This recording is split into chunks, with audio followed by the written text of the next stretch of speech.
Shout out to MC for believing in the vision. That's my homie. He took me in and joined me on this crazy mission. Yeah. So now it's up to me to make the execution. You can never box me in, I'm more than Afrofusion. I can switch it up and bring it back, all without confusion. Don't get too comfortable, you're gonna need a cushion. So man, appreciate it has been time. Welcome back to MC Podcast. We are back.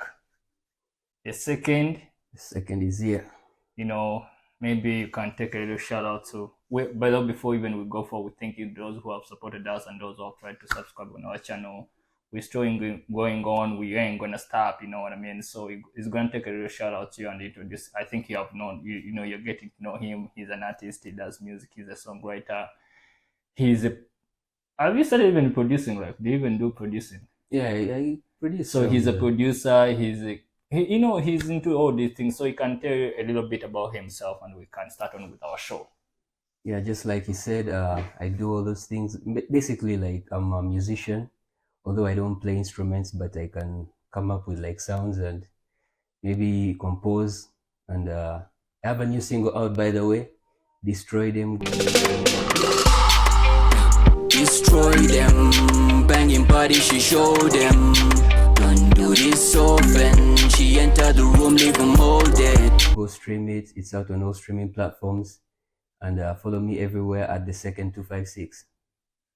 So, I appreciate, man. He's always there from, we always here. He's always my guest. So we appreciate for those who have supported us again. And let's get into the topics and see what's going on. We know last night was debate between the two nominees of the who's going to become the president of the United States of America, you know what I mean? And the qualifiers of the African Cup of Nations, they are going on. Uganda, man. Uganda is doing some good thing, but yesterday it was a match between Rwanda and Nigeria, and it was happening here in Rwanda on the national stadium. It was 0-0. Yeah, 0-0, and the president was there. So we all got a lot, but it's not gonna be about the topics. It's not gonna be about what's happening in the world right now, but it's gonna be like something like any educative, educative session and all that. So, as we start, welcome to the show, bro. Thanks, man. As we keep going, we keep pushing. Do you think we're gonna get there one day? Of course, man. That's how it is, man. As long as you just keep moving. Because the process is like the most fun part, I feel like. Yeah, as long as you just stay present in the moment, you keep going. Right. That's where the most fun is, the most lessons are, and the most growth is also. I wanted to ask you about this as we start. Yeah. These questions have been like, they have been like baffling my mind. Like every time I think about them, I just, we are Africans, right? Yeah. And I love being an African and I love my continent. But there's some issues that always bother my mind, and I feel like, it's really getting like, you know what I mean? Like this is the thing that we have seen from the time we are born. Even the great-great-grandparents were the same thing. Yeah. But my question is, what causes Africa still be under less development? There's less development in Africa. What makes Africa be less developed? You know what I mean? What got all these kind of resources that can make Africa the greatest continent on planet Earth? I think one of the things is also like maybe our system, our education system. Because I don't know where I saw this, but it was talking about something like we are taught to go to school and, study the same thing, believe that there's only one answer. When you're answering questions, only one answer is correct. So you follow rules, you believe there's only one answer, even at university. But you notice the thing about like people that drop out of school, most of them that drop out of school and like figure it out, entrepreneurs, they notice there's actually more than just one answer. So they go and tackle all these different paths and they find different answers. And like you find like such people, they end up like, they're the ones that actually perform better than people that have all these like PhDs and went to school and all that. So I think our education system doesn't really set us up for success like that. It sets us up for like slavery in a way, we stay in the system.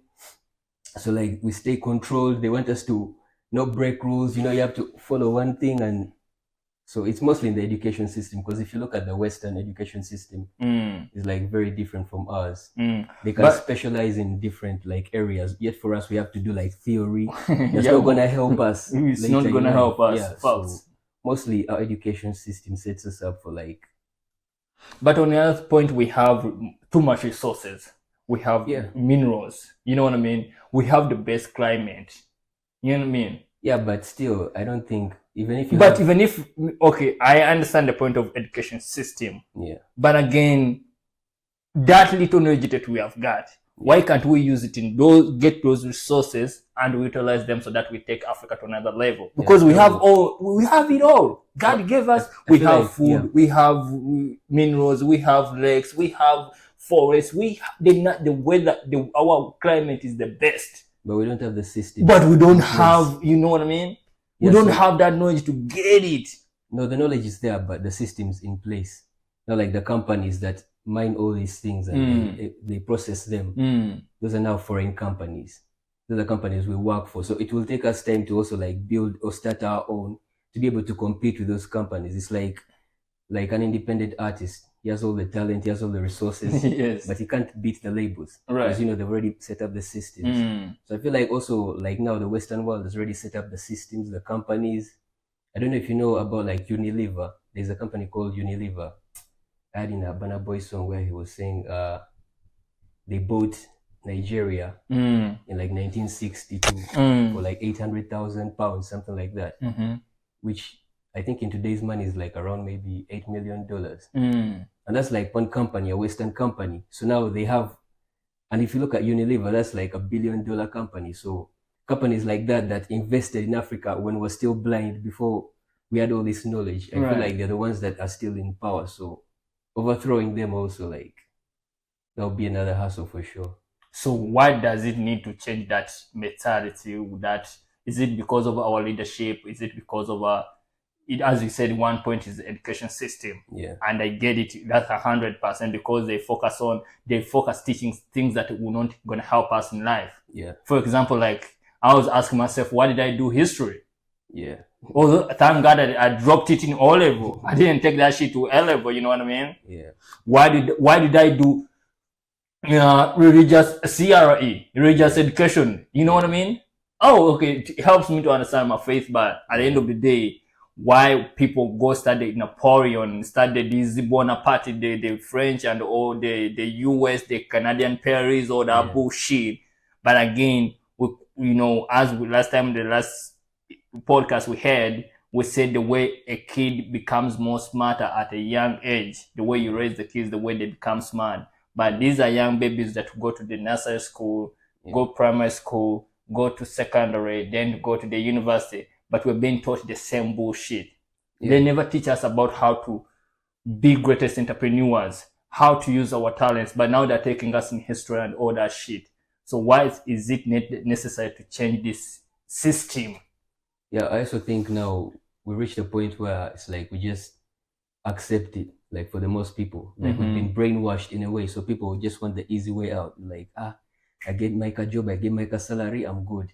They don't think like, I don't want to be the one that's made an example of, I don't want to be Bobby Wine that's going to fight and oppose, because they're going to end up killing you. So there's also that fear of like, I don't want to be the one that's taking the bullets.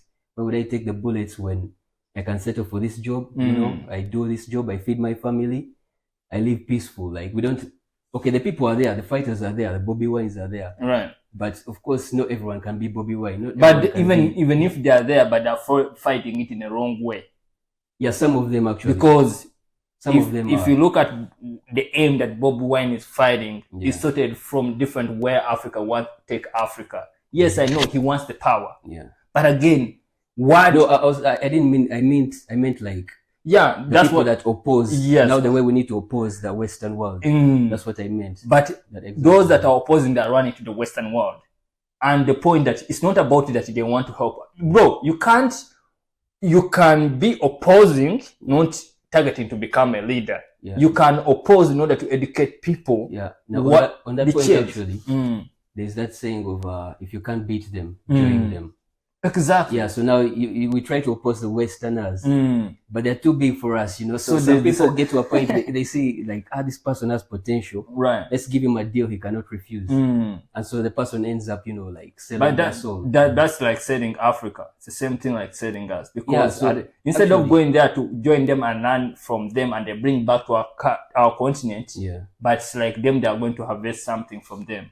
Yeah. And are being used. Actually, this thing applies in many sectors, even athletics. Like you find like runners, for example, it can be like a Kenyan performs very well, and then America approaches them with a deal they cannot refuse. Facts. So they change nationality, they start running for America. But even you see footballers, yeah, same thing. NBA players. So it's everywhere, man. Money, like they say, money is the devil, man. Like, so.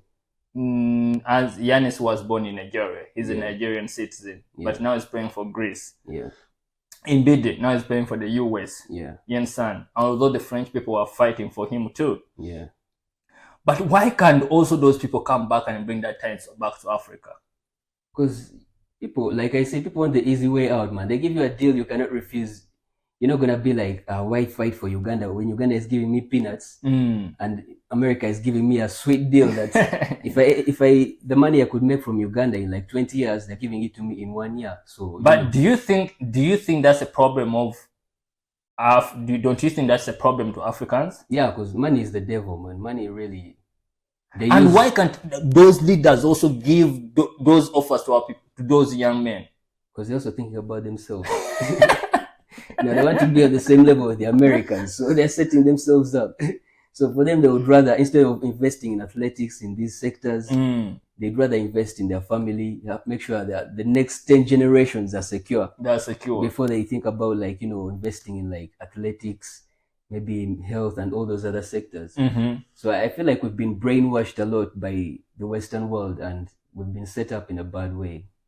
So. And do you think that means that's also another issue to us, like our leaders that we elect, we put in power? Yeah, because instead of like looking for, we're thinking that they're going to help us take Africa to another level, but they're the one that is taking us back. Yeah, okay, for me, another thing I know is, I think I can't really judge our leaders for that because you don't really know what it feels like until you're in that seat yourself.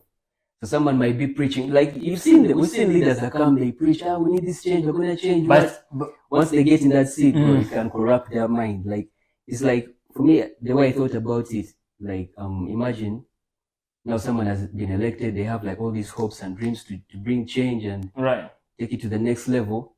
And then they get to a point where like everyone around them is actually taking some. So they're now looking at them like, bruh, you're not taking some. That's on you, man. So they get to a point, they're like, fuck, am I in this fight alone? You know? So they also get to a point and they're like, you know what, fuck it.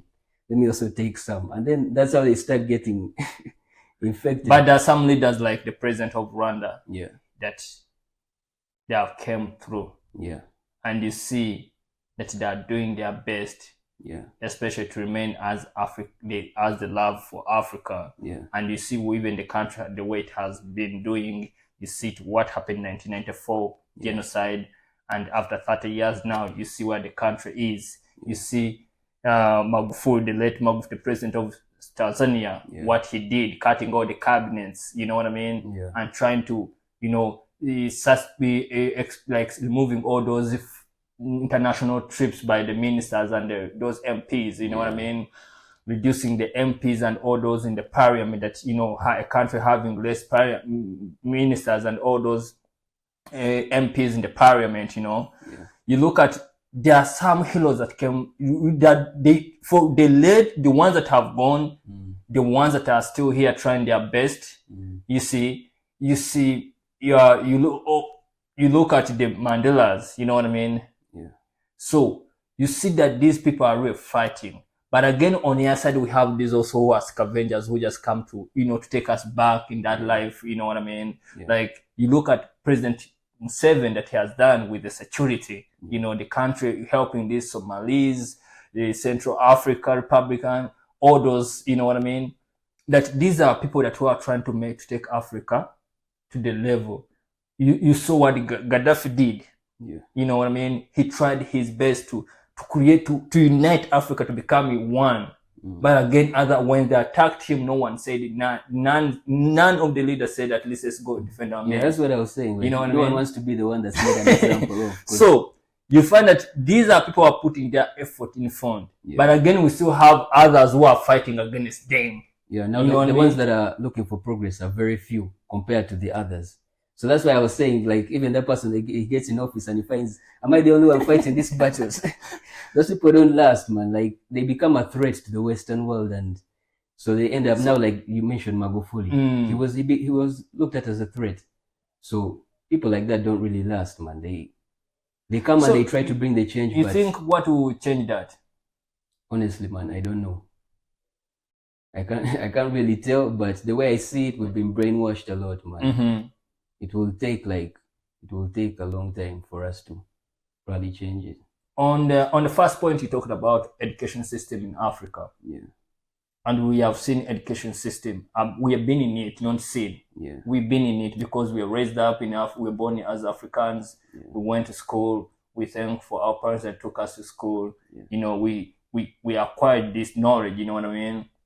But again, on the other part, to you as a child of Africa, to you as who's becoming a man in Africa and trying to chase your goals in Africa and talent in Africa, how do you see the education system? Is it the right system that we need? Are we taught the right system, or we're just like meandering around?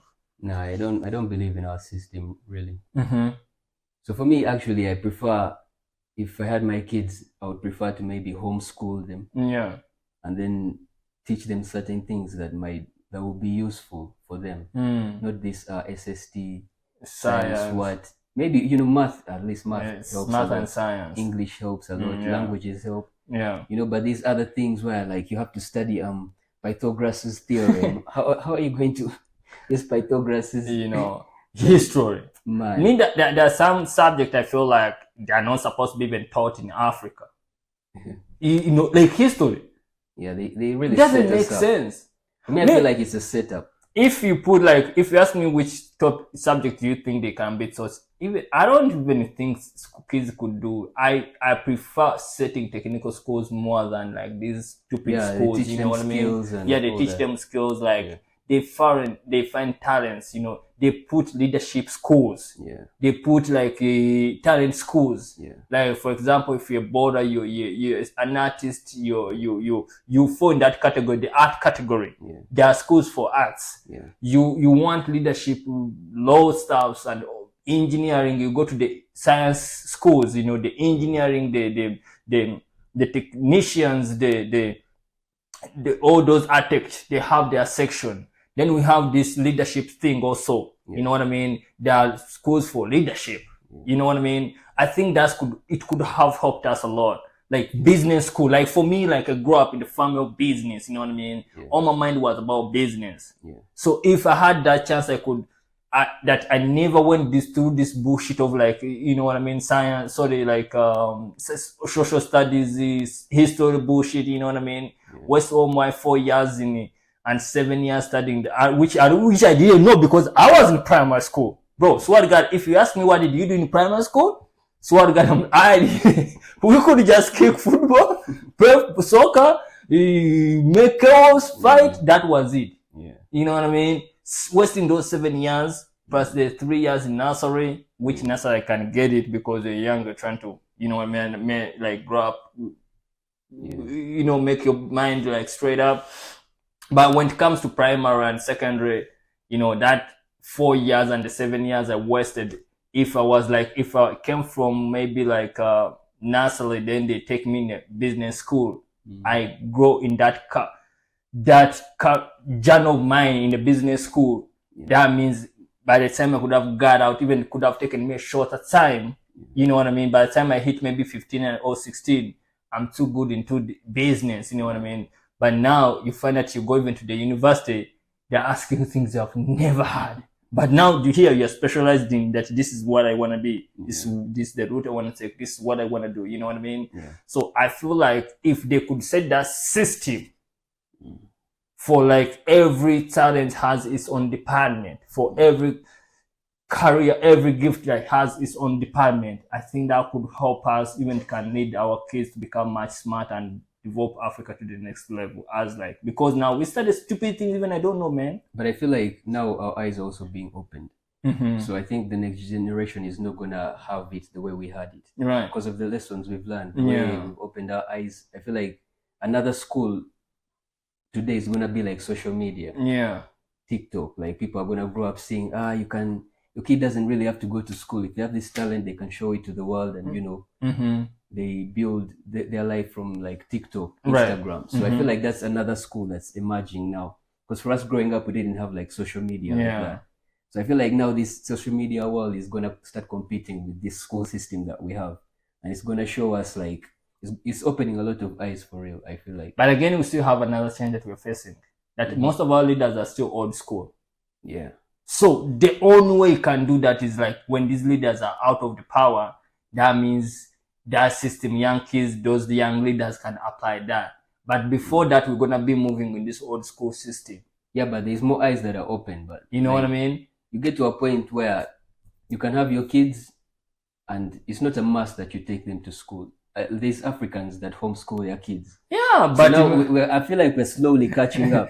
Yeah, but right now, just know that our parents are still alive. Yeah. And these are old school parents. Yeah. So telling my parents that you studying on TikTok is gonna ask, what the fuck is that? You feel me? I know, but for me personally, I feel like if it came down to me, there's no way my parents can influence how I educate my kids. Of course, they'll feel a type of way about it. Why don't you take him to school like the other kids? But if I make my mind up, this is my kid, I want them to be homeschooled, I want them to do this, of course it's gonna end with me. It's like the final decision is gonna be up to me. So I feel like the more we open our eyes to that, and it will just make it easier for the next generation to come. So we are the ones that had to take those L's with this education system so that our eyes are opened and we can make it better for the next generation. But do you know that we still have those even young generation, our generation, that still have that mind of the old school mind that we, you know what I mean? Like we are not on the same page, all of us. Yeah, of course that's the majority. Like I told you, we've been brainwashed, man. So it takes like a few seeing from others. Of course, like the few will make the change or the progress that we need, and then the others will start to see. So this way also actually works. So I feel like it will influence others also in a way.